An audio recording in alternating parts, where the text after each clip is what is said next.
இது வந்து ப பொண்ணு வந்து அம்மா வீட்ல இருந்துட்டு போயிட்டு சூசைட் பண்ணியிருக்காங்க.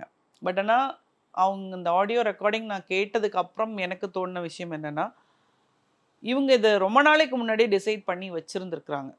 நம்ம சூசைட் பண்ணிக்கணுங்கிற தாட் இவங்களுக்கு கல்யாணமான கொஞ்ச நாள்லயே வந்திருக்கணும்னு நெனைக்கிறேன். ஏன்னா, இவங்க தெளிவா வந்து அவங்களுடைய நகைகள், இந்தந்த பொருள் இங்க நான் வச்சிருக்கேன்.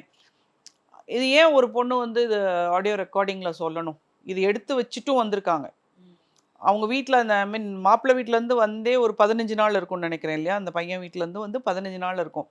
இவங்க மைண்ட்ல அந்த தாட் ஓடிட்டே இருந்திருக்கு. இது வெளியில யாருக்குமே எனக்கு தெரிஞ்சு கண்டுபிடிக்காம இருந்திருக்கிறாங்க.